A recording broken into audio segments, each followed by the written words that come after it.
हमें कैसे मैनेज करना चाहिए बदलते पैटर्न के अनुसार।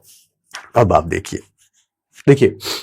अगर आप 2026 में परीक्षाएं दे रहे हैं तो मैं आप सभी से एक ही निवेदन करूंगा कि आप चेंज ना करें। क्यों? क्योंकि आप अगर विषय वस्तु को चेंज करते हो तो 5-6 महीने में उसको पढ़ नहीं पाओगे, तय बात है। अगर आपको इस बात का भरोसा नहीं है तो आप एक बार कोई किताब लाके प्रयास कर लो, 5-7 दिन में आपको बात समझ में आ जाएगी मेरी, ठीक है। इसको मुझे कहने की आवश्यकता नहीं। चेंज नहीं करे विषय वस्तु को, बल्कि क्या करे, जो विषय वस्तु आपके पास है, जैसे मान लो आपके पास में गाइड है, अब इस गाइड को आप बार बार पढ़े, साथ में आप थोड़ी प्रैक्टिस बढ़ा दें,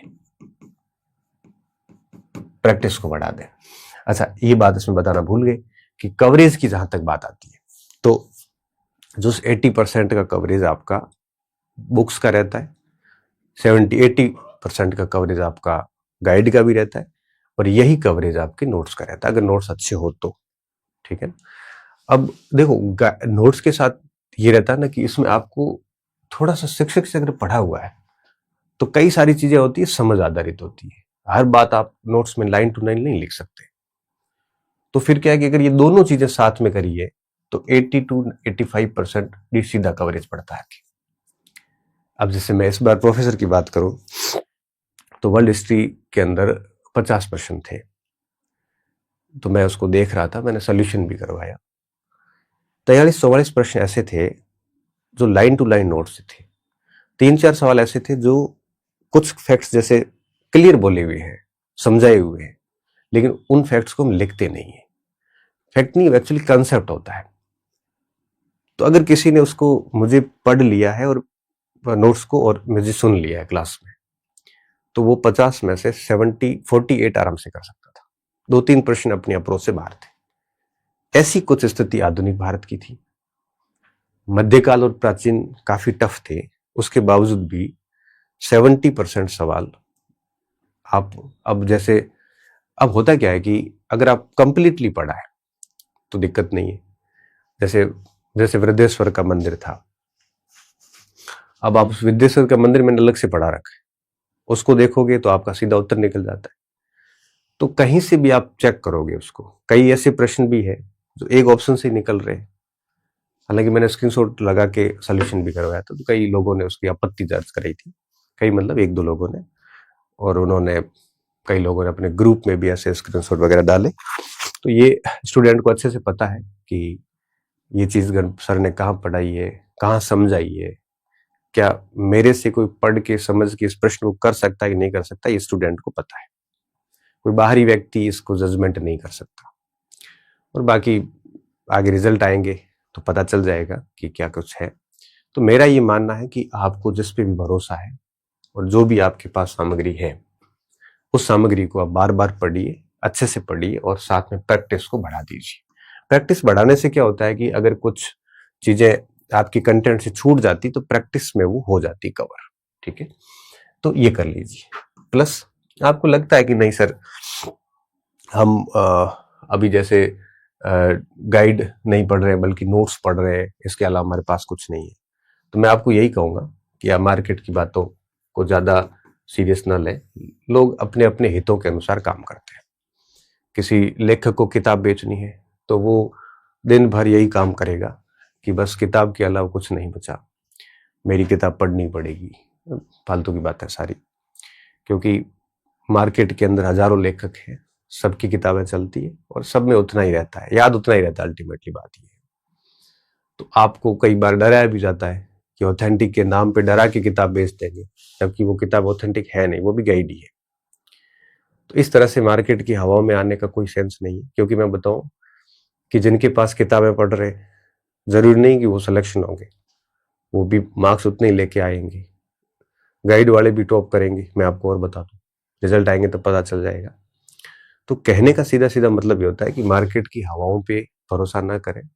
आज की तारीख में मार्केटिंग का दौर है, लोग कोई भी आपको डरा के बेच सकता है, आपको कोर्स दे सकता है, आपको किताब बेच सकता है, आपको सामग्री बदलने के लिए मजबूर कर सकता है। और मैं आपको सिर्फ यही कहूंगा, अगर आप 2026 में परीक्षा दे रहे हैं तो आप जो पढ़ रहे हो, मैं ये नहीं कह रहा हूं कि गणपत सिंह के नोट्स आपके पास जो भी, आप इतिहास में आर्य पढ़ रहे हो आर्य ही पढ़िए, नाथ पढ़ रहे हो तो नाथ ही पढ़िए, आप और कोई लेखकों की किताबें पढ़ रहे हो वही पढ़ते रहिए। हाँ, अगर आपको लग रहा है कि किताब हमारे, क्योंकि कुछ किताबें ऐसी होती है जो केवल खरीदने की होती है, खरीद के लेके आओ, पढ़ी तो नहीं जाती, मुझे पता है। तो पढ़ने योग्य पुस्तक आप पढ़ रहे हो, आपको अच्छा लग रहा है तो पढ़ते जाइए उसको, कुछ भी नहीं करना उस किताब के साथ, और बस प्रैक्टिस बढ़ा दो। इसलिए आपको ज्यादा सोचना नहीं है। और हाँ, जितनी कट ऑफ रहती है, क्योंकि डेफिनेटली अगर बहुत कठिन पेपर आएगा कि सर नोट से सवाल बाहर चला गया, ये 10 सवाल बाहर चले गए, तो वो 10 भैया हुए किसी से नहीं। क्यों?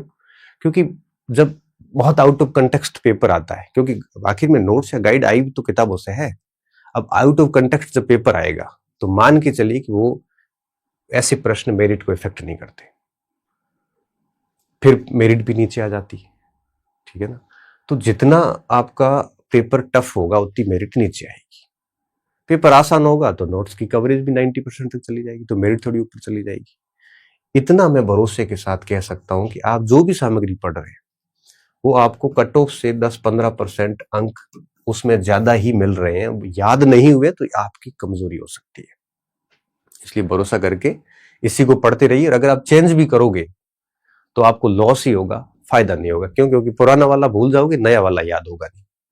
अब बात आती है जो स्टूडेंट 2027-28 में पेपर देने वाले हैं जुलाई के बाद, उनको मैं यही कहूंगा कि अगर आप अभी नोट्स और गाइड के साथ है तो प्लस एक तो बराबर आप एक क्या कर लेना, एक ऑथेंटिक किताब है वो अब पढ़ लो आप। क्यों? क्योंकि समय की मांग ये है कि आपके पास समय भी है तो आप पढ़ लीजिए, ठीक है। जैसे हिस्ट्री के स्टूडेंट है तो मैं यही कहूंगा कि नोट्स और गाइड के साथ साथ में एक ऑथेंटिक बुक्स पढ़ लेना, वो भी कौन स्टूडेंट जो 2027 जुलाई के बाद पेपर देने वाले हैं, तो उनको 1.5 साल का टाइम मिल जाएगा। उनको क्या करना, जैसे मैं आपको बात बताता हूं, जैसे इतिहास की बात करूं, प्राचीन भारत, ठीक है। अब प्राचीन भारत के लिए आप क्या कर सकते हो, आप केसी श्रीवास्तव को पढ़ लो, ठीक है। जहां एंड श्रीमाली में क्या है कि अब तथ्य है नहीं, और अगर ये नहीं समझ में आती है तो उपेंद्र सिंह पढ़ लो, उपेंद्र सिंह। इन दोनों में से कोई भी एक पुस्तक लेके आप पढ़ सकते हो, ये ऑथेंटिक बुक्स में इसका आप प्रूफ डाल सकते हो। मैं गाइड का नाम ही नहीं लूंगा क्योंकि गाइड फिर सब एक जैसी है। ऑथेंटिक की बात क्या होती है, ऑथेंटिक उससे कहते हैं जिसका प्रूफ यूज किया जाता है। अपना वीडियो यही है। अब केसी श्रीवास्तव और उपेंद्र सिंह दोनों ऑथेंटिक बुक्स में मानी जाती है, इनके प्रूफ अपन आरपीएससी में लगाते हैं, ठीक है। इसके अलावा जितनी भी पुस्तकें हैं, चाहे सौरभ चौबे की हो, चाहे पीएसपी की हो, चाहे वो आपके और भी बहुत सारी मार्केट में एसके पांडे की किताब हो, ये सारी गाइड्स में आती है, और इनको आप आरपीएससी में एज ए प्रूफ यूज नहीं कर सकते, ठीक है। ये कर सकते हो। प्लस आप एनसीईआरटी की किताब जो है, एनसीईआरटी 12वीं की किताब जो फर्स्ट पार्ट है वो पढ़ सकते हो, और 7वीं कक्षा 6ठी कक्षा देख सकते हो जो नई आई है अभी, ये ऑथेंटिक है। अब इनमें से कोई एक किताब ले लो, और किसी के नोट्स मेरे नोट्स किसी के पास में है तो प्राचीन की अपने 2 बुकलेट साथ में रख लो। जैसे केसी श्रीवास्तव पढ़ ली, उसके बाद अपने नोट्स पढ़ लो, फिर नोट्स फिर देख लो। अगर आपसे बार बार केसी श्रीवास्तव तो पढ़ी नहीं जाएगी, फिर नोट्स पढ़ो, और उसके बाद जब आप आगे रिवीजन करोगे तो केसी श्रीवास्तव के जो कुछ एक्स्ट्रा बढ़िया फैक्ट है अभ्यास करने के बाद पता चल जाएगा, वो नोट्स में ऐड कर सकते हो। फिर आप केसी श्रीवास्तव को साइड में रख लो, नोट्स को बार बार घुमाते रहो। या मान लो आपके पास नोट्स नहीं है, आर्य या नाथ पढ़ रहे हैं, तो आप आर्य और नाथ की किताब को बार बार पढ़ते रहो, और फिर एक किताब ये पढ़ लो साथ में, दोनों में से फिर जो एक्स्ट्रा कुछ है तो आर्य के साथ अटैच कर दो। तो होता क्या है कि गाइड या नोट्स, इसके साथ आपको एक ऑथेंटिक रखनी पड़ेगी। वो किसको? जिसके जुलाई 27 के बाद परीक्षा है, आज नहीं। आज वालों को तो मैं कहूंगा कि कोई ऑथेंटिक छोड़िए, कोई चेंज नहीं करना है, और इसी को बार बार पढ़ते रहिए, क्योंकि चेंज करने का वक्त नहीं इस समय। मध्यकाल में एस सी वर्मा साहब बस अकेले खूब है, और कुछ भी एक्स्ट्रा नहीं करना। इसके 2 पार्ट आते हैं, दोनों कर लो, या फिर सतीश चंद्रा साहब या वीडी महाजन। अब इन तीनों में से जो भी आपको किताब ठीक लगती है वो ला के पढ़ लो, और फिर उसके बाद में नोट्स या गाइड जो भी आपके पास है उसको देख लो, फिर प्रैक्टिस कर लो, तो थोड़ा सा व्यवस्थित हो जाएगा। अब जैसे आधुनिक भारत है, आधुनिक भारत में आपकी राम लखन शुक्ल है, ठीक है, और विपिन चंद्र है, ये ऑथेंटिक बुक में आ जाता है, इनकी ऑथेंटिक बुक है सारी, सतीश चंद्र वगैरह है। कोई भी इनमें से लेके एक आधी किताब आप पढ़ सकते हो। अब आप कहोगे सर हमारे पास आधुनिक भारत में अरविंद जी भास्कर की पुस्तक है, तो वो भी इन्हीं में से लिखी गई है, ठीक है, उन्होंने 5-7 किताबें एक्स्ट्रा कर ली है, वो यूनिवर्सिटी में चली गई है, तो वो भी अब ऑथेंटिक बुक में आ सकती है अरविंद जी की किताब, क्योंकि हरियाणा विश्वविद्यालय में और कई विश्वविद्यालयों के वो पाठ्यक्रम में है, तो उसको पढ़ सकते हो आप।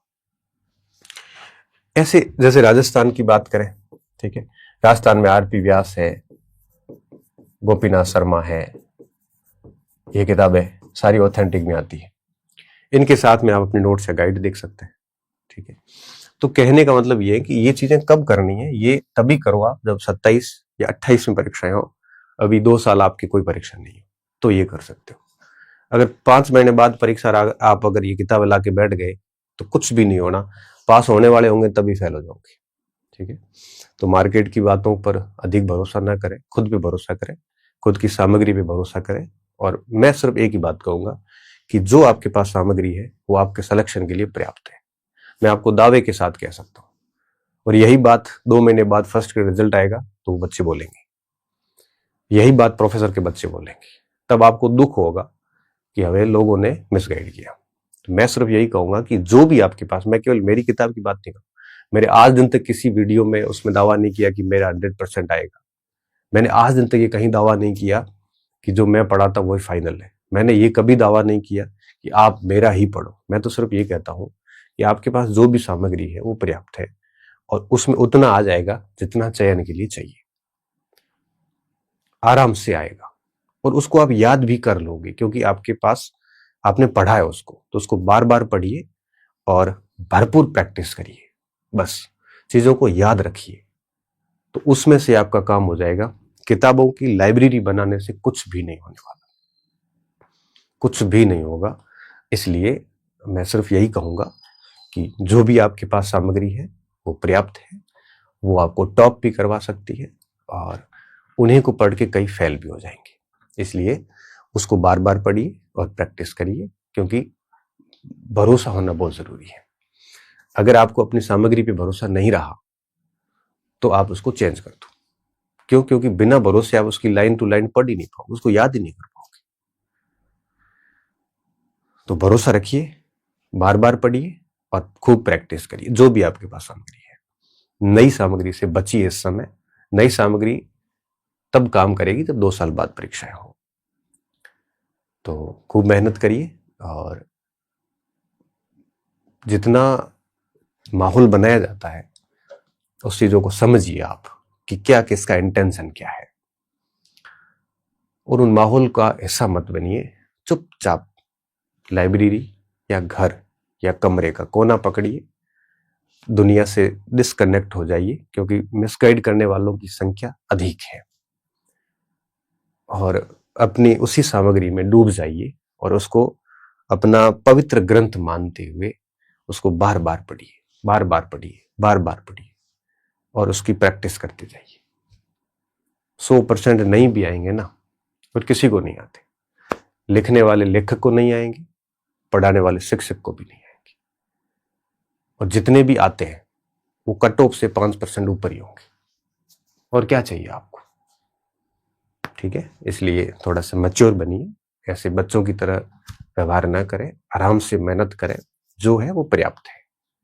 ये ट्रेंड बदलने के नाम पे, ऑथेंटिक बुक्स के नाम पे सिर्फ व्यापार है करना लोगों को, और कुछ भी नहीं।